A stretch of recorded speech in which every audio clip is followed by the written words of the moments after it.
अस्सलाम वालेकुम। कैसे हैं आप सब? उम्मीद है ठीक होंगे। आज का हमारा बायोलॉजी का टॉपिक है pathway of a signal from outside to the outside. हमने अपने प्रीवियस लेक्चर में पढ़ा था सेल सिग्नलिंग के, सेल्स कम्युनिकेट कैसे करते हैं एक दूसरे से।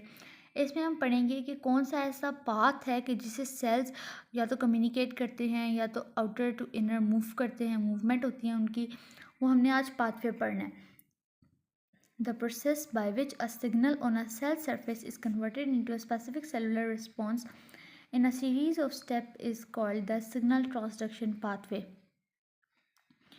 वो कहते हैं कि जो एक ऐसा प्रोसेस है जिससे सिग्नल जो कि सेल की सरफेस के ऊपर प्रेजेंट होता है वो एक स्पेसिफिक सेल के अंदर वाला जो रिस्पॉन्स अगर उसमें कन्वर्ट हो जाए, ठीक है, तो ये बहुत सारे स्टेप्स होते हैं, सीरीज ऑफ स्टेप्स होते हैं इनको हम पाथ्स भी कह सकते हैं, पाथ्स। तो जिसको हम कहते हैं सिग्नल ट्रांसडक्शन पाथवे।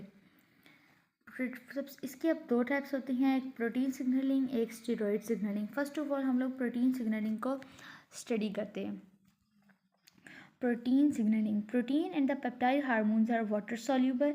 ये जो तो हार्मोन्स के तरह नाम बताए गए हैं ये वाटर सॉल्यूबल होते हैं, so they can not pass through the plasma membrane of the cell. वो चूँकि अब लिपिड बाइल प्लाज्मा मेम्ब्रेन का मैंने बताया था प्रीवियस लेक्चर्स में कि ये एक लिपिड बाइलियर मेम्ब्रेन होती है, सो ये वाटर इनसॉल्यूबल कंपोनेंट्स को अंदर आने देती है, जबकि प्रोटीन और पेप्टाइड हार्मोन्स ये वाटर सॉल्यूबल होते हैं, सो ये plasma membrane of the cell के अंदर से पास नहीं कर सकते। दीज हार्मोन्स और environmental stimulus are the first messenger.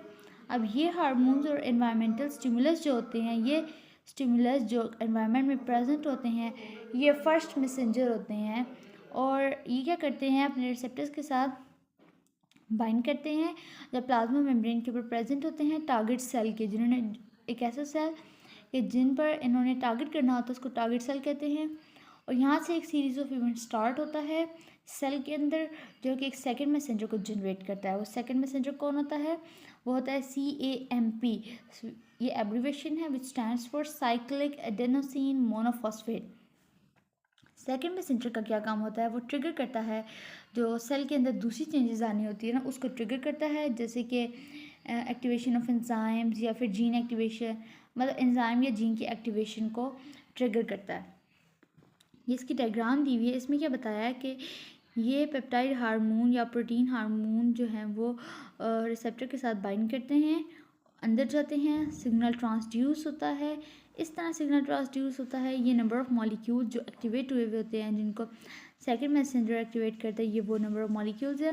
फिर ये न्यूक्लियस की न्यूक्लियर मेम्ब्रेन के अंदर जाता है, यहाँ पे जाके न्यूक्लियस में जो क्रोमोसोम का DNA होता है ये जाके उसके साथ बाइंड करता है और सेलुलर रिस्पॉन्स को प्रोड्यूस करता है। This is how protein signalling pathway occurs. Next हमारे पास सिग्नलिंग पाथवे है steroid signalling. It is a type of signalling in which the communication of the cell occurs that happens with the help of steroid hormones। हमने plasma membrane की में steroids की बात की थी, जो मैंने आपसे कहा था कि मैं आपको बाद में समझाऊंगी, तो वो यहाँ ये वो टॉपिक है जिसमें आप समझेंगे वो क्या चीज़ होती है। स्मॉल हाइड्रोफोबिक लाइगैंड्स मैंने पिछली वीडियो में बताया था, सिग्नलिंग मॉलिक्यूल्स को हम जो सिग्नल्स को ट्रांसफ़र करते हैं उनको हम लाइगैंड्स कहते हैं। Small hydrophobic ligands can directly diffuse through the plasma membrane and interact with the internal receptor.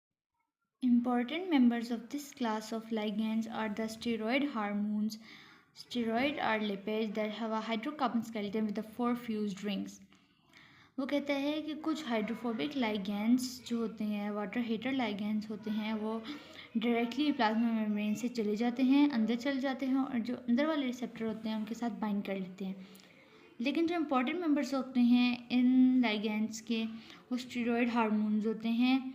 ये क्या चीज़ होती हैं? ये लिपिड्स होती हैं जिनके पास एक हाइड्रोकार्बन CH बॉन्ड का स्केलेटन होता है, जिनके पास 4 फ्यूज्ड रिंग्स होते हैं, उनको हम स्टेरॉइड्स कहते हैं। Steroid hormones are lipophilic fat loving.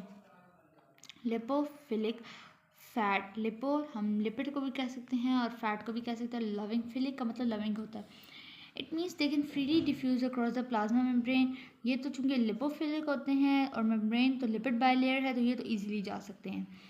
ये रिसेप्टर के साथ जाके बाइंड करते हैं, आप चाहे ये साइटोप्लाज्म में करें या न्यूक्लियस में करें, ये इनकी अपनी मर्जी होती है। ये बाइंड करके एक एक्टिव रिसेप्टर हार्मोन कॉम्प्लेक्स बना देते हैं। अब ये जो कॉम्प्लेक्स बनता है ये मूव कर जाता है न्यूक्लियस में और डीएनए के साथ डायरेक्टली बाइंड कर देता है और ये एक्ट करता है ट्रांसक्रिप्शन फैक्टर, क्योंकि इसने जीन की एक्सप्रेस करना होता है। आप एग्जांपल्स बता रहे हैं कि एस्ट्रोजन, प्रोजेस्टेरॉन एंड टेस्टोस्टेरोन इनकी एग्जांपल्स हैं। ये आज का हमारा टॉपिक था, pathway of signal from the outside to inside.